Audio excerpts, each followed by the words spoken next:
আসসালামু আলাইকুম hello lovely ভিউজার্স দেশ ও দেশের বাইরে সবাইকে welcome to Abdul cooking studio. কেমন আছেন সবাই? হোপফুলি সবাই ভালো আছেন, আমরাও ভালো আছি।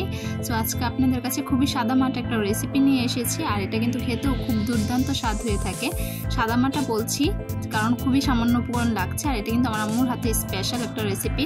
সো ফার্স্টে এই জায়গায় আমি মাস্টার্ড অয়েল বা সরিষার তেল দিয়ে নিয়েছি আম্মু 2 থেকে 3 টেবিল চামচের মতো, আর দিয়ে নিয়েছি কিছু পরিমাণ পেঁয়াজ কুচি। আর পেঁয়াজ কুচি দেওয়ার পরে একটু খুব ভালোভাবে ব্রাউনিশ করে ভেজে নিয়েছি। অবশ্যই চুলার আঁচ মিডিয়াম টু লোই থাকবে। আর এখন দিয়ে দিচ্ছি সম্পূর্ণ পেস্টগুলো।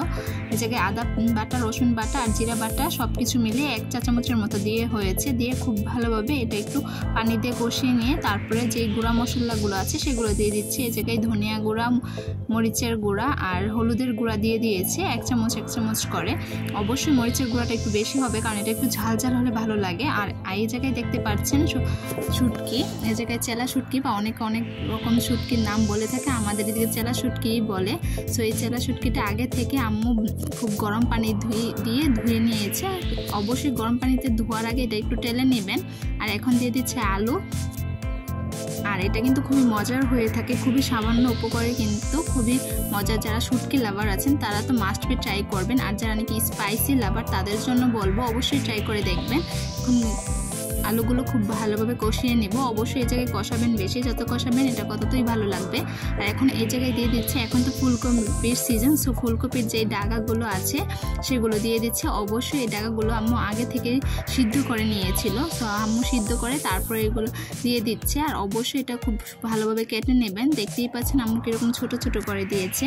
তো আম্মু এই রেসিপিটা তৈরি করার পর আমাদের বাসায় একদম সবাই অনায়াসে 1 প্লেট ভাত খেয়ে ফেলে। তো আপনারা লেট না করে আপনারা তৈরি করে ফেলুন। আর এই জায়গায় কীভাবে কী করতে হয় টিপস অ্যান্ড ট্রিক্স সব কিছু আমার ভিডিওতে দেওয়া আছে। এখন আমি পানি দিয়ে দিচ্ছে। আর আপনাদের সুবিধার্থে এই জায়গায় আমি ডিসক্রিপশন বক্সে যারা আমার দেশ থেকে বাহিরে প্রবাসী আপু ভাইয়ার আছেন তাদের সুবিধার্থে আমি সব কিছু ডিটেলস দিয়ে দিব। আপনারা একটু কষ্ট করে ডিসক্রিপশন বক্সে দেখে নেবেন। তো এই পর্যায়ে পানি দেওয়ার পর চুলার আঁচটা মিডিয়াম টু লো হিটে না রেখে হাই হিটে দিয়ে দিবেন, তাহলে অতি তাড়াতাড়ি এটা রান্নাটা হয়ে যাবে। তো আমি এই জায়গায় হাই হিটে দিয়ে 10 থেকে 15 মিনিটের মধ্যে আমার পানিটা শুকিয়ে গেছে। আর এটা কিন্তু খুবই মজার হয়ে থাকে যারা একটু ঝাল ঝাল খাবার পছন্দ করে। আর সবসময় কিন্তু একরকম খাবার খেতে ভালো লাগে না, সো অবশ্যই একটু ডিফারেন্ট ট্রাই করা মাস্ট বি দরকার।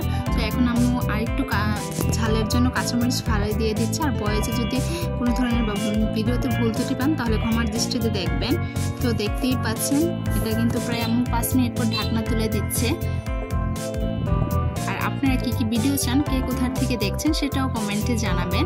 আর আমি রিকোয়েস্ট রইল আমার যে আপনারা একবার হলো ট্রাই করে কমেন্টে জানাবেন। আর ভিডিওগুলো ভালো লাগলে অবশ্যই লাইক, কমেন্ট, শেয়ার এবং সাবস্ক্রাইব করে পাশে থাকা বেল বাটনটা ক্লিক করে যাবেন, যাতে করে আমার নতুন ভিডিও আসার সাথে সাথে আপনারা পেয়ে যান। আর যারা ফেসবুক পেজ থেকে দেখছেন অবশ্যই ফেসবুক পেজটাকে একটা লাইক, কমেন্ট, শেয়ার দিয়ে একটা ফলো দিয়ে যাবেন। তো দেখতেই পাচ্ছেন পানিটা কিন্তু শুকিয়ে এসেছে, খুবই সামান্য উপকরণ তৈরি হয়ে গেছে। আর আব্দুল কুকিং স্টুডিও মানে হচ্ছে সামান্য উপকরণ মজার রেসিপি আপনাদের মাঝে শেয়ার করা।